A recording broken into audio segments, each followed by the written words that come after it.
Welcome to the Ripple Effect Podcast. I'm your host, Steve Harper. I keep telling you, I keep bringing the cream of the crop to you because you deserve it. I am so grateful that you participate in this podcast, whether you're listening to it on the podcast platforms or you're catching this on YouTube.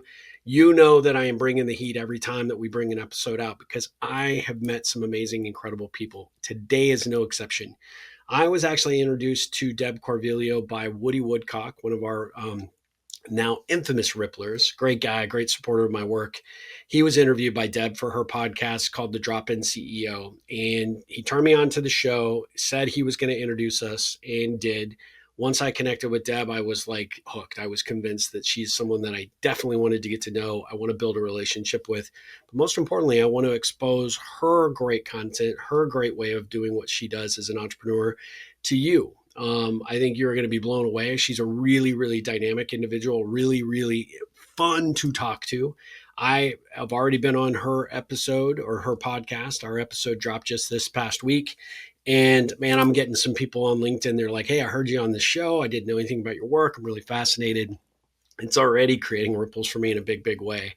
So you never know where an introduction might lead you. But if you don't follow through and commit to see it through, see it out, you'll never know. And I'm so grateful that I took this step. I'm so grateful that Woody put my name forward. And I'm grateful that Deb liked me enough from her show to come on to this one. I think you're going to love her. So with no further ado, let's dive in to this episode with Deb Coviello.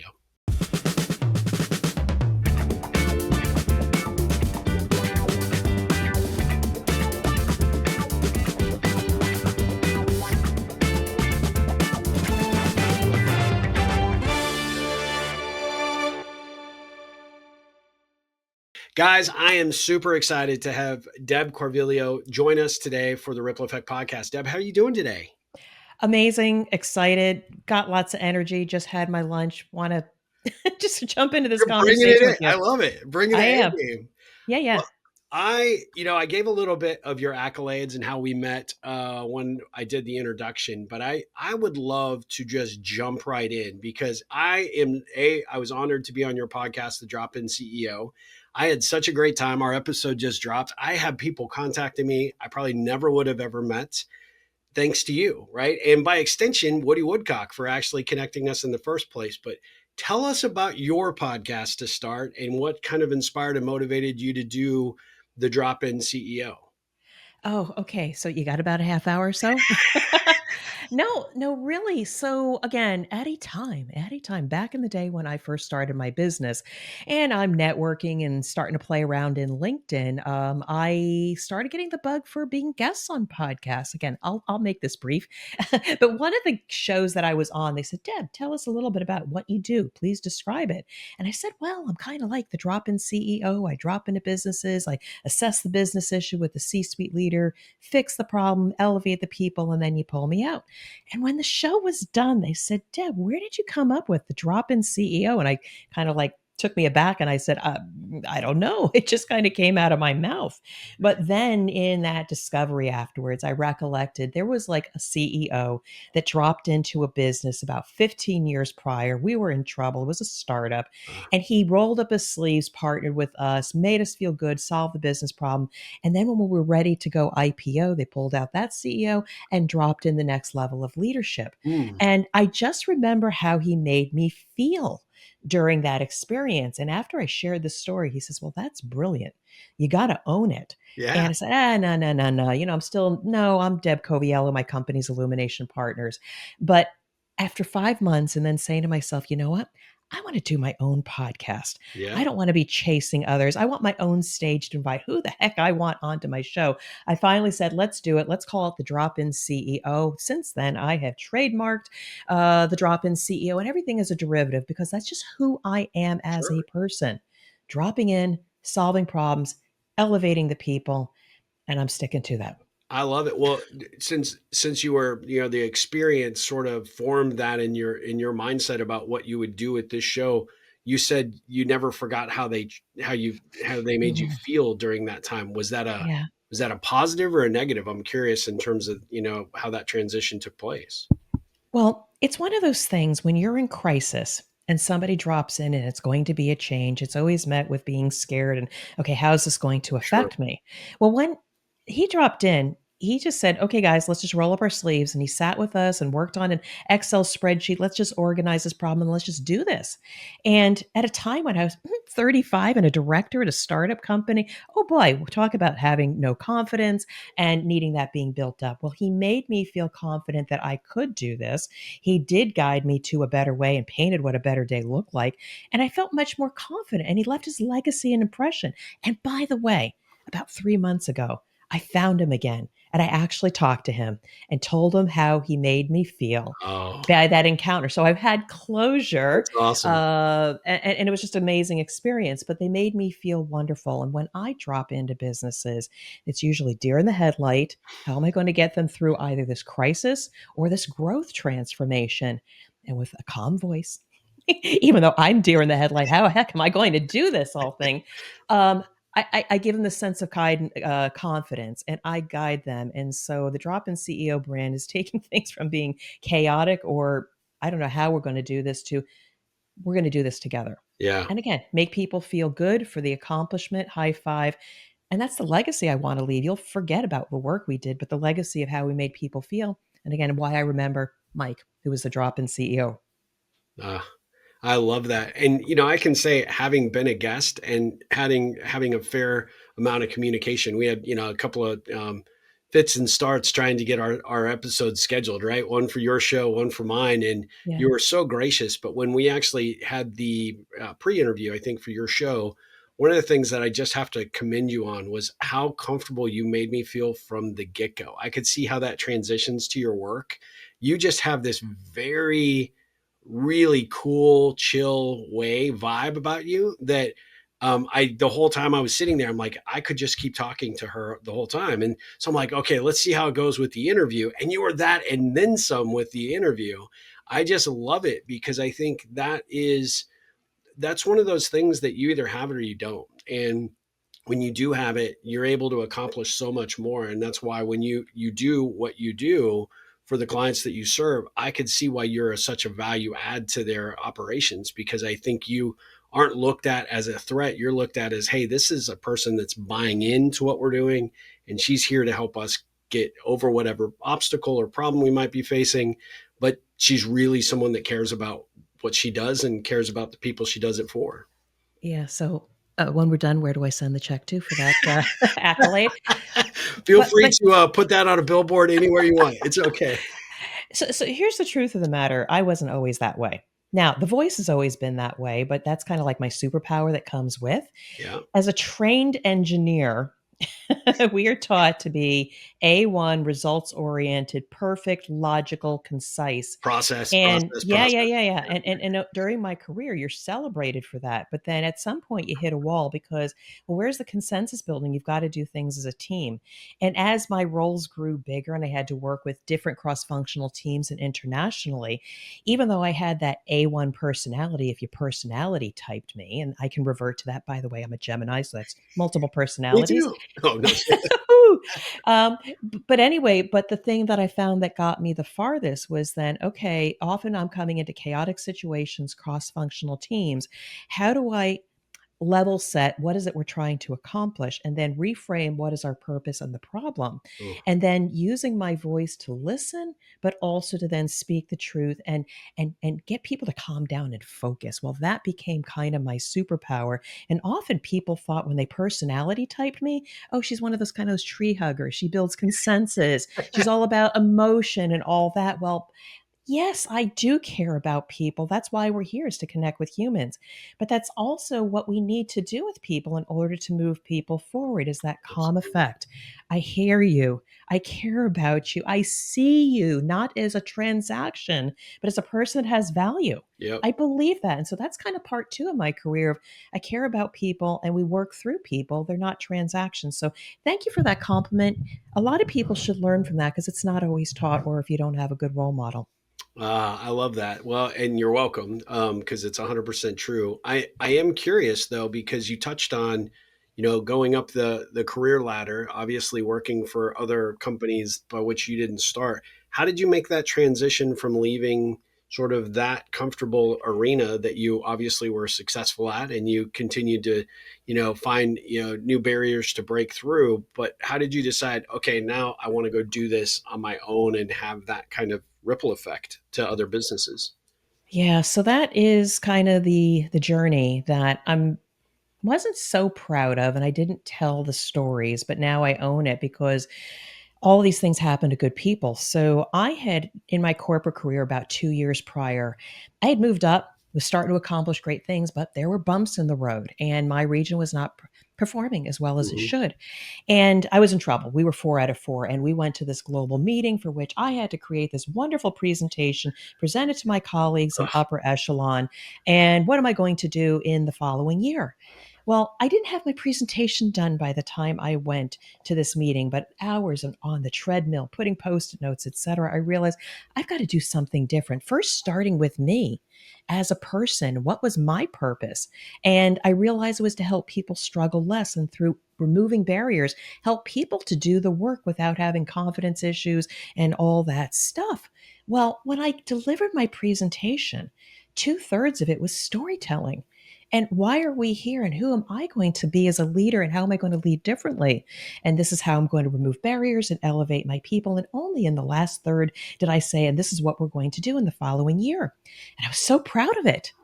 But what? But then off to the side, or actually at the end, well, Deb, that was really inspiring. That was very nice. But you didn't spend enough time focusing on the projects and the deliverables for the Mm, following year. And I was absolutely deflated because I had discovered myself. And again, I'll fast yeah, forward to what happened after that. But in that moment when we had lunch, some of my colleagues were sitting with me and I still felt deflated. And they said, Deb, I said, we loved what you said. We need more leaders like you that are self reflective and have a different approach. yeah, If we still hire the same kind of people, we're going to get the same result. that's right. And so 2 years prior me exiting that business, the writing was on the wall that I led differently. Okay, fast forward. We had a lot of success that year, but also I had a very critical juncture. Got very stressful, tough job. That's what I signed up for. Got kicked out of the nest. Uh, I got kicked out of the nest, which happens to the best of us. And it was the blessing that put the cherry on top. When I told my husband one day, I said, I can't take this anymore. Something's got to change. I had exceeded my faculties of being able to manage it. And without notice and without warning, I was given notice, respectful, severance, the whole bit. And it was the biggest blessing to say, what do I want to do? How can I serve and do it on my terms? And with that, Illumination Partners was born. Lots of stories behind the naming of that, but I then became liberated and decided what kind of future do I want? Who can I provide value to? And it was the best thing that ever happened to me. And I'm still on that journey. I love that. So as you broke out from that corporate mold and started creating your own platform, your own, offering, Yeah. what did that look like? How did you knew what you wanted to do, but how did you go about building that business? We get a lot of folks that are early stage entrepreneurs, people that are going, back for a second or third bite of the apple on another venture. How did you go about going from, probably an organization that probably provided you the streamline aspects to growing a business, and the team and the structure, and then all of a sudden, you leave one day and now it's you, and it's that process. Like, how did you overcome that fear of just starting? Well, a lot of crying, a lot of podcast episodes, listening to those, a lot of reading some books, and yes, going through all the outplacement services, setting you up to start getting your next job. And I said, no, I don't want to work for somebody else anymore. I'm running away You from want to be that the job. now. Yeah. Yeah. Yep. So anyway, quick and dirty. Just started networking with first degree connections on LinkedIn, who then introduced me to second degree connections. And the interesting thing, which was a signal from the universe, within 6 months I had 3 gigs. And I said, "Oh, I've got this thing going on," and great work. I dropped into some businesses, went to Singapore, went to California, the whole bit. I said, "I got this." And then about 2.5 years later, everything came to a screeching halt because guess what? Yeah. I didn't have a pipeline. Yeah. Oh, sales. Yeah. I just thought the things were going to come. And so with that learning, I kind of ran out of money. But in parallel, I realized I didn't need a fancy PowerPoint. I didn't need business cards. I needed to stand out. I needed to stand out big from the pack, Yep. not just be a business consultant. And consultant, ooh, that could have bad meaning depending on what your experience is. And Yeah. oh, the new buzzword, fractional leaders, fractional COO, CQO, etc. Again, that was gaining popularity. This voice, this Deb Coviello, female entrepreneur, flavors and fragrance industry, who the heck is she? She's got to stand out. And Yep. so I got active in marketing myself as the drop in CEO and building a brand because people in the end, and I never learned this until later, was they want to know what you stand for. That when you walk into the room and what you stand, when you start speaking, it's consistent. This is your message and this is why you're different. And also storytelling, not just regurgitating my resume. So again, building a brand, networking, more than just your first and second degree connections, and ultimately building those business processes to continue to nurture either great referral partners or past clients or future clients. And podcasting, I love stages, that. inviting people onto my stage or going on theirs, Yep. meaningful networks. Get your voice out there. You need to be heard. It builds incredible credibility and you become more interesting. So, those were a lot of the bits and pieces I had to learn along the way to build a business. But by the way, I'm still trying to figure it out. I'm still not perfect, but I love the journey. Yeah. I mean, I think that's what I love about really honest entrepreneurs is none of us actually have it figured out. We're all trying to, figure out what the next new strategy is or the next new approach. And so you never feel fully satisfied or complete. It's a process, it's a journey. And I love how you frame it that way. And I can see why the show became such a linchpin in terms of business development effort, because what a Yeah. great way to actually talk to some of these CEO leaders, some of these people that are out there, blazing trails that would otherwise not be open to, say, like a sales call or, Yeah. a conversation about what you bring to the table. But when they get an opportunity to spend some time with you on the podcast, you get to hear some of their nuggets and some of their challenges. It gives you some really good insight to carry that conversation forward beyond the podcast, I would imagine. And yes, and the other nugget I want to share, and again, you and I talked about this when you were on my show, is that element of networking. So, Deb, Yep. how did I get my first gigs? The ripples started 5 to 10 years prior to me Yeah. even starting. It was those relationships that I had in corporate that people remembered what I did, and I went back and nurtured, even if I hadn't talked to them in 5, 6, 7 years. Those are the people I'm getting the referrals now from. That's awesome. And I'm not necessarily getting that ripple effect, the big ripple from the people that have been on the show. Again, great Mm, conversations, but it's just an entry point sure. to continue the conversation, show them that I care. Because so often, if they ghost you, people just write them off. No, I'm still there. I'm Yep. thinking about you. Yeah. And so, all the seeds from the podcast since 2020 have yielded some of my coaches and business advisors that I've used. And Love. some of the people have referred me to business, but all of those seeds that I'm planting now, those ripples are going to take 2, 3, 5 years from now to actually incur. We just need to be disciplined and care about people to stay in it for the long game. Yeah. And but to your point, right? From where you started with the three clients and not building a pipeline, what you're doing now has sustainability in terms of the pipeline for years to come, which is phenomenal strategy. I think it's Or brilliant. or at least I'm sticking with it for now because again, at the end of the day, it's not necessarily about did you get that gig, Yeah. but how many people thought of you just to make an introduction. It's really the leading indicators being top of mind. Yep. Checking in. How are the Right. kids? I hear your father was in the hospital. Is he doing better? Just a little bit. And sometimes it's such a fast paced environment. We don't take the time to care. And that was me. That's Again, hustle, hustle, hustle. yeah. That's what they tell us to do. And it's how many people do we say we care? That's right. I mean, and the people that do reach out in those moments, right, that are checking and they have a genuine interest, there's an authenticity to the follow up. It's not clearly a sales tactic just to get the deal.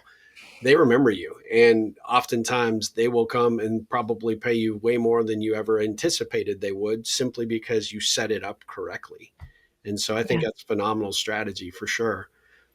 Just to give my audience a little perspective. So, from the type of work that you do, give us just a high level of what an organization would genuinely get or benefit from having you come in and work with them.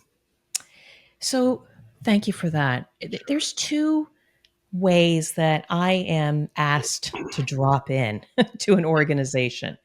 But it's always a point of transformation or transition for a company where they have exceeded their capacity and capability to do the work. It's usually a pretty well established small to medium sized company, and it's the CEO or like the VP that's starting to feel some pain. There's something in their stomach that's not right. They have a great team, but they're faced with a new customer challenge, or they're losing customers, or they lost some critical people.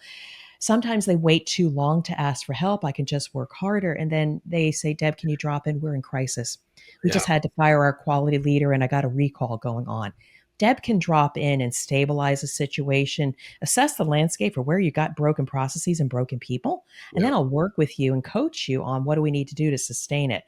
A little bit more expensive because it's so critical. And sometimes I'm asked to drop in within days. sure. I do that work. But it's the leaders that say, "Oh, I've been doing great, but I don't see my team rising to the occasion. We've been just asked to elevate our game from a customer. I don't think we have the capacity to do it."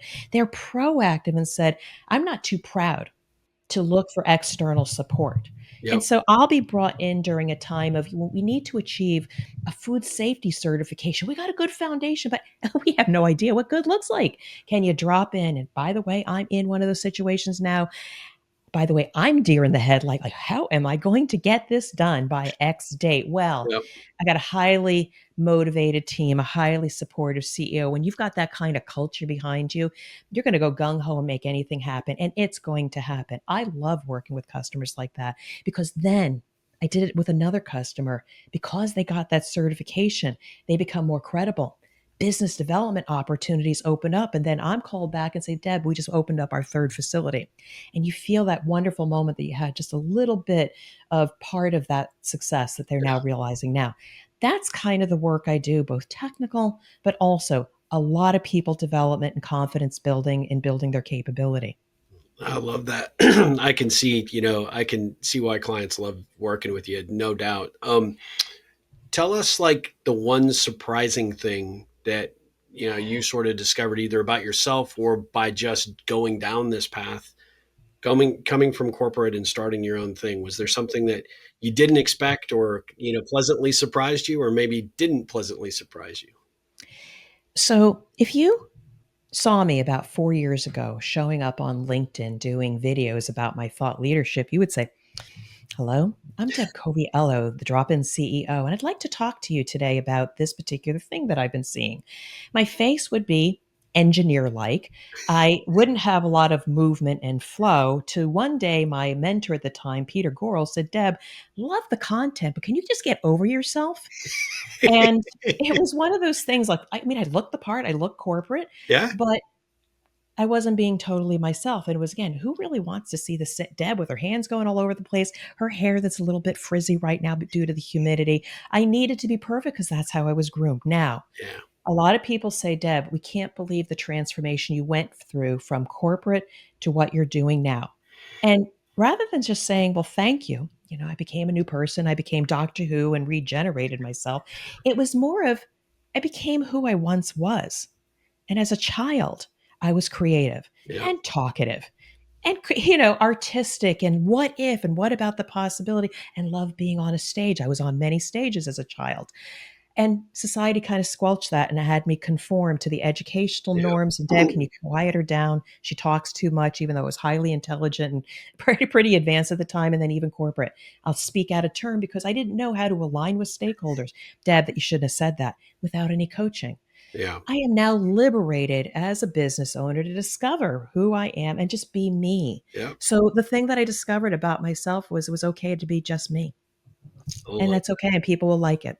So big tip for anybody out there. It's okay to be just you. Yeah, and I think that the more comfortable you can get in showing up as your authentic self, the more the world rises up to meet you in Yeah. kind, right? I think if you put on airs or you walk around trying to play a certain role, and I think I think, and you've probably seen this with the clients you've worked with, people try to do things based on the responsibility or the title that they've been given, and Yeah. sometimes they're putting on these airs that are so foreign, it makes them, super rigid, super, non-approachable.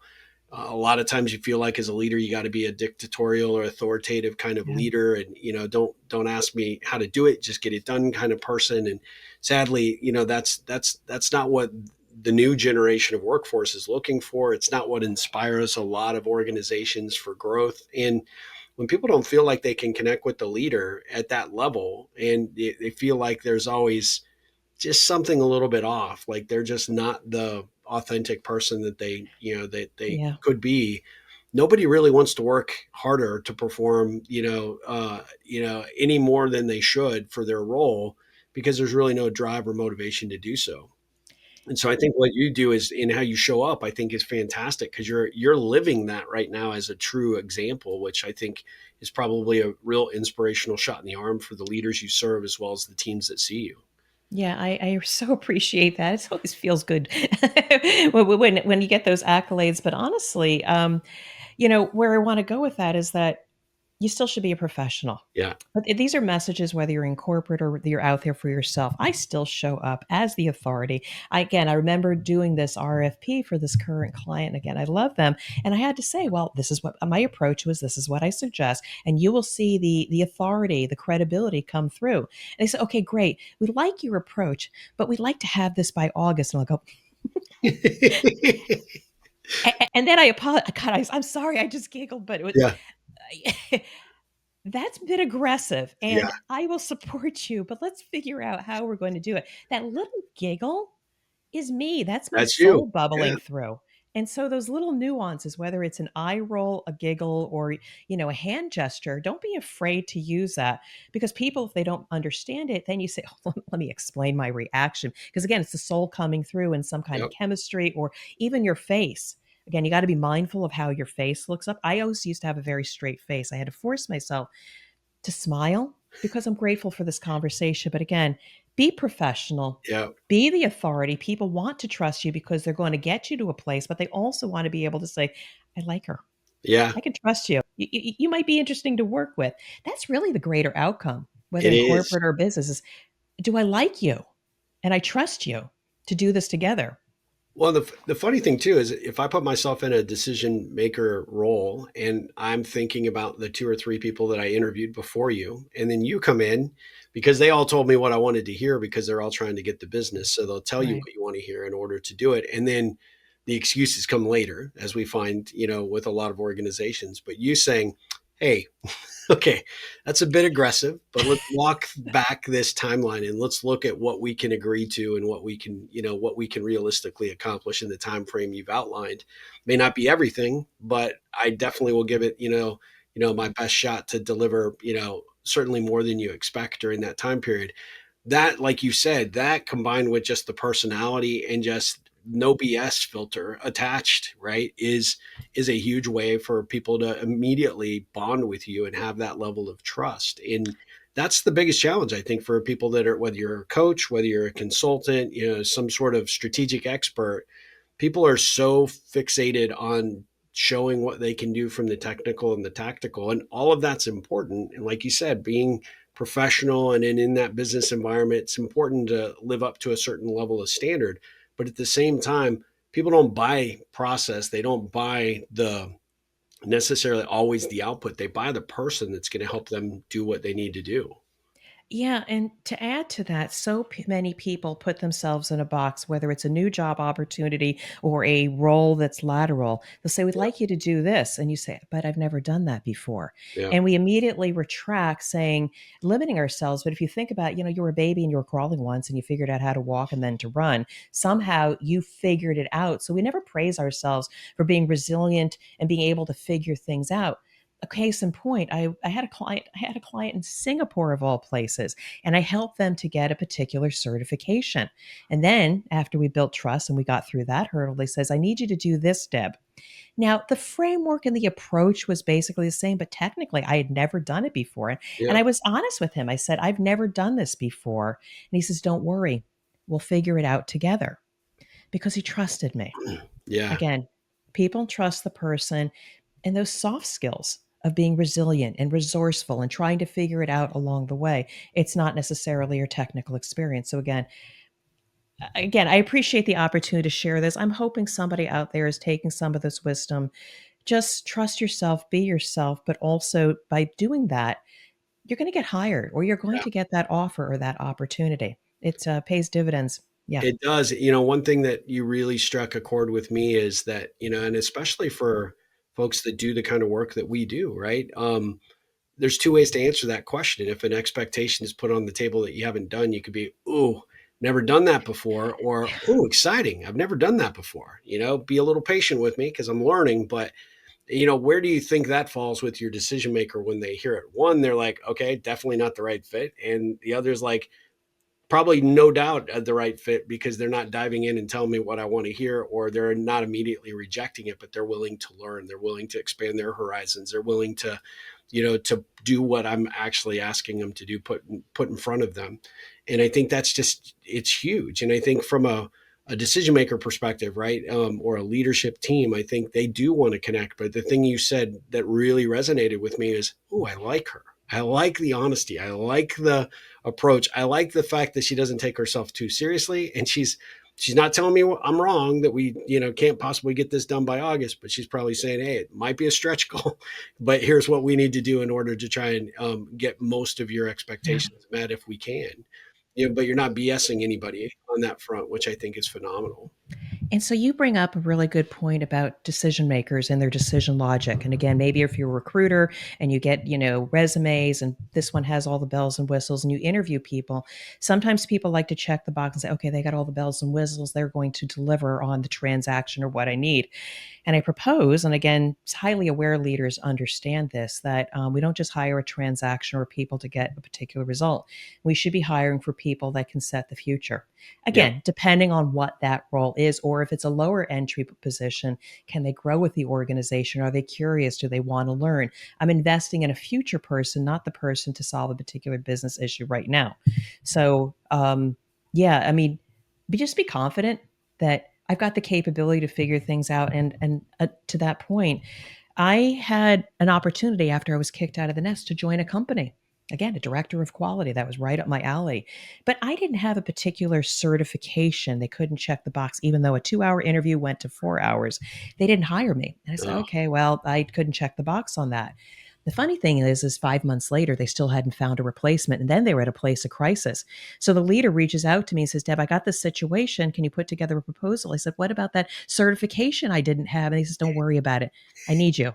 It's funny how these check the box things are so short sighted when it comes to making decisions yep. about people or resources to bring into the organization. Don't make that same mistake. Yeah. I love that. That's a great story. So, so tell me about the CEO's Compass, this book that you've produced. And what was the inspiration behind it? And what do you want CEOs everywhere to get from it? So there's a couple reasons why I had to write the book. Early on, I was putting all kinds of articles and thought leadership out on LinkedIn. People said, Dev, we love your content, but we don't know what you're about. What's your Mm. system? What's your approach? What's your operating system? I said, ooh, I gotta kind of pull it all together. But the CEO's compass is not just how I go into an organization and assess what the gaps are, fix some people, fix some processes, fix some platforms or tools, or put in a new ERP system. When I was in corporate and we acquired smaller companies, and then we had to bring them onto the mothership, so often they treated that just as a transaction. And I realized I had to go to those companies to understand what was so wonderful about them as a culture and their portfolio and the Yeah. people and their unique qualities.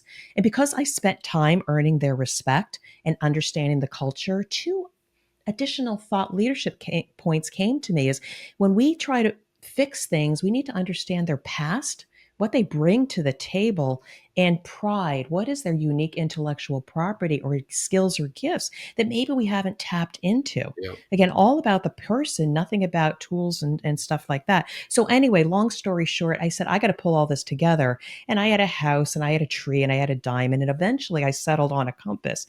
But the key point was my different thought was that CEOs are constantly chasing results, but really they're in pursuit of peace of mind. Yeah. Peace of mind means I got the right people with the right process going towards the right vision. That became the northernmost compass point. And then all of the other points, people, process, purpose, past, pride, etc. That's a tongue twister there. All came together. And I was then able to finally systematize what I've been trying to communicate to C suite leaders, CEOs. One of my first chapters, I said, I see you. I see you looking out the window, trying to figure out how am I going to get through this day because they've been wildly successful and their old playbook doesn't work anymore. They're not broken, they're just a little bit off track. So, by creating your own adventure, looking at my different compass points, you might find that you're off here and off there, and a couple course corrections will bring you to peace of mind, which is quite different than getting just results. That's the CEO's compass, your guide to get back on track, and my framework for how I see leaders off track and how I might be able to support them or fix it themselves. I love it. I love it. Thank And you. for my Ripplers, you can find the book on Amazon. You can find it on Audible as well, right? Yep. And all Narrated it Kindle too. Yep. e-readers, yeah. I love it. I love it. I really, really, I mean, I could talk to you all day. When we got off the episode that we did for you, I love talking to you, and I can see, that I said this in your introduction that, you're stuck with me as a friend because, we've got work to do. We're going to find some ways to like support and, collaborate in some capacities. Cause I dig what you do and how you do it and want to try and support that work as much as possible. If you weren't doing what you're doing now, would you go back to corporate or would you start something completely different? Oh, what a question. So when he asked me 3 days after I got kicked out of the nest and I actually had a job Yeah. interview, my husband says, "Do you want to go back to corporate?" And I said, "No, no, no. I never ever want to go back to that behemoth again, despite the travel and the glory and all the benefits." However, answer it in two ways. For Okay. the perfect company that I can serve, usually a small and medium-sized company, if they need my services and it's a fit and I can do my best work, I would gladly go back. But if that were not in the cards, and looking at what I love to do and what I'm really good at is my voice. Yeah. My voice is my superpower. It is my pathway to connect with others. So as we speak, I am trying to find ways to get my voice out there to connect with more people by guesting on shows with generous hosts like yourself. I just had myself videotaped at a conference, both on site and off site, for a speaker reel and let Awesome. people out there know that either I can speak or I could be a professional moderator for your event, Yeah. creating great value in conversation. So, this voice, again, I was not trained as an engineer, that my voice could be something I could monetize or provide value, but I am trying to create some kind of media thing for which I can connect one to many. I And love that's in the cards. Well, I can definitely tell you, you don't have an engineer's voice. So that's a significant, positive right there for sure. You really do. I mean, in all honesty, I was talking about that earlier, right? But just your calm, collective way of communicating, it's so comforting and reassuring. But at the end of the day, you also take some really complicated subjects and you break it down into, bite-sized morsels for a dum-dum like me, which is I appreciate. But at the end of the day, I can see that being like that next thing for you because the podcast is phenomenal. The guests that you get on there, what you pull out of them in terms of the nuggets. I mean, you are definitely gifted in that arena for sure. And I can absolutely see why you'd be such a powerful keynoter from the front of the stage.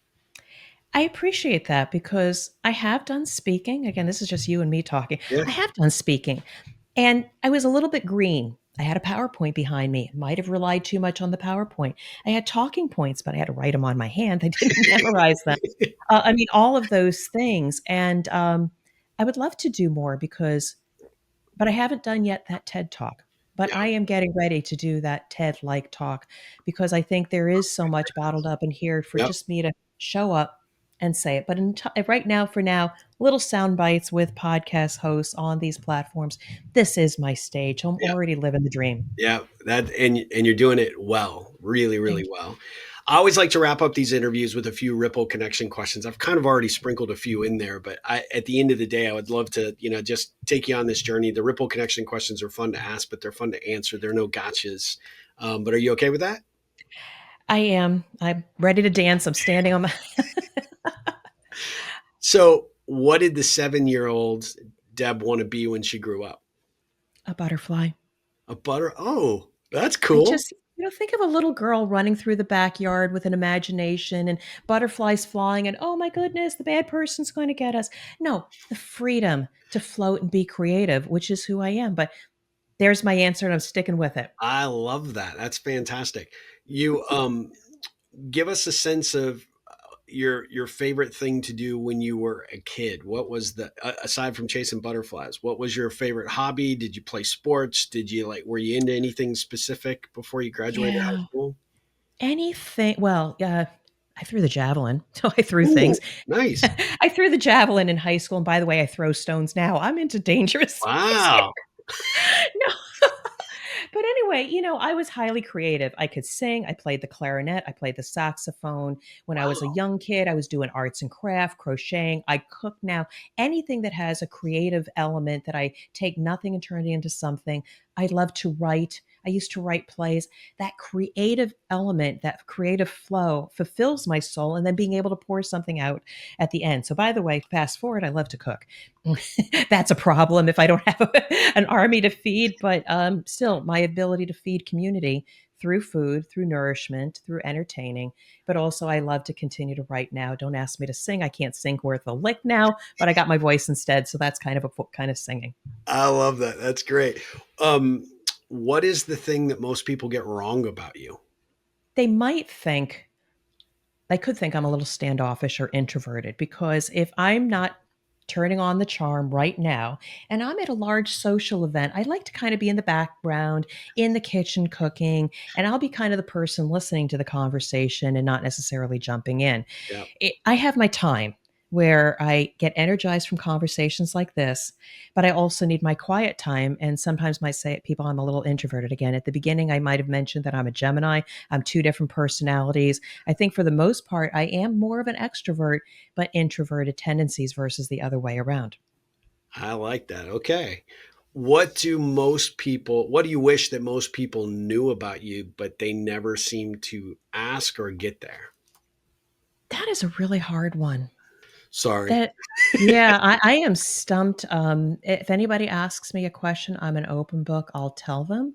Uh-huh. Not a lot of people ask me about my childhood, like what's the origin story. Yeah. So I on my own now, I tell more stories about my childhood so you can kind of understand why I struggled a lot Yeah. and maybe had a mindset of not taking risks and being so driven. Maybe it was generational, but when you look at my childhood and sometimes you have to open up those doors and pull out those skeletons, you might understand that maybe there was a person that was scared and didn't feel quite safe and held back and did safe things so that I could be accepted and move ahead. I might wish that people asked me more about really the origins of why I became the way I was, but who I've rediscovered and who I am now with complete creative freedom. I love that. You get exposure to a wide variety of leaders and organizations. If you had to give advice to a CEO that's out there that's, maybe going to hear this podcast or maybe think about, bringing someone like yourself in, what do you see that companies are doing or getting wrong right now?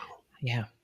This is a big one, and I call it basically checking your pride at the door because I believe that is what holds leaders back from saying, I can do this. I've got a playbook. I'll muscle through this. I'll work longer hours. I'll work through this challenge, and not having the courage to ask for help. Yeah. It is a source of strength asking for external perspective. And rather than positioning it as saying, hey, I need help, which could be seen as a sign of weakness, we as leaders make proposals all the time in response to risks. Given the certain situation that we're going through, might an external perspective help us to give us insight that we may not necessarily see and guide us to get us back to stability? Don't wait too long. Trust your gut. If you got those butterflies floating around, butterflies, there's a connection here. There is a Don't ignore connection. don't ignore them. I would ignore them because I would intellectualize them. Stop doing that. There's chemistry, it's your soul, it's your fifth, sixth sense speaking to you. Ask for an external perspective. It doesn't have to be expensive, but you may be better for it. Reach out to me, reach out to Steve. Let us be your guide. I love that. Yeah, that's a phenomenal answer. If you had to choose like one book or one movie that had a impact on your life, what would what stands out to you? What would you share with someone else who might be inspired by, something that you've read or watched? So a lot of that inspiration came late. Being a mother and a corporate person, I didn't have a lot of time to read, but I did get very much inspired when I was kicked out of the nest. One book by Margie Worrell was about being brave. Ooh, Secondly, Dory Clark, the book yeah, Stand Out. yeah. And Jeffrey Shaw also, the self-employed life and Lingo taught me a lot about branding. Those three authors and people that had podcasts I was listening to while I was trying to figure out what's next. So standing out, finding your unique value in your brand and speaking it. Jeffrey Shaw, the entrepreneurial life, and saying, I could do this. I'm a creative. I'll figure this out. And Margie, be brave. The only person that's holding me back is myself. Oh, that's great. Thank If you. you could put a message on a billboard that people see on their way to work or school or on the way home, what would you like people to see in terms of your message? What would you like them to absorb as far as advice or quote or bit of guidance that you might give someone? One of the quotes that I made up, and there's a spelling error in this, but people I choose to be it is clarity amidst chaos cuts through the noise. And that's Ooh, in my book. I created that. And even the editors of my book said, no, the word is amid, AMID. I said, no, it's amidst. That's what I say. love it. It's clarity amidst chaos cuts through the noise. We need to take time to reflect and really look at the landscape because then only then can we get clarity. When we're on a hamster wheel and constantly moving, we just can't see, we can't be clear, we can't move forward in a better direction. Yeah. Oh, that's a phenomenal Deb one. Coviello. Love it. Love it. Yeah. What a great quote. And it's Thank amidst, right? amidst, amidst. That's what I say. So I'm sticking I with think it. it's perfect. I think it's absolutely perfect. All right, last three questions. When you hear the words "the ripple effect," what does that conjure up or bring to mind for you when you hear that word or those words? It's like a pay it forward. Yeah. It's you never know where the ripple's going to eventually end, but be brave and have the discipline and pay it forward. Because with time and discipline and not seeking to find what's in it for me, it somehow comes back around in a message from the universe. So that's what the ripple means to me. Oh, that's great. I love that. What positive ripple could I look to create for you? Oh my God. Well, just you already doing it. You're sharing my voice, our conversation with others. And I just hope anybody out there, anybody listening to this, if you just want to connect and have a conversation, I'm not out there to sell you anything. I just want to build trust. But I am just grateful for the opportunity for my voice to be heard through your others. And that's the value I gain right now. We'll figure the rest later on. I love it, and that we will definitely for sure. Mhm. Um, you brought this up, and it was perfect timing in terms of the segue. What's the best way for folks to learn about your work or get engaged with you in any capacity? Where do you want them Yes. to follow you, or any links that you might want us to share, include in the show notes?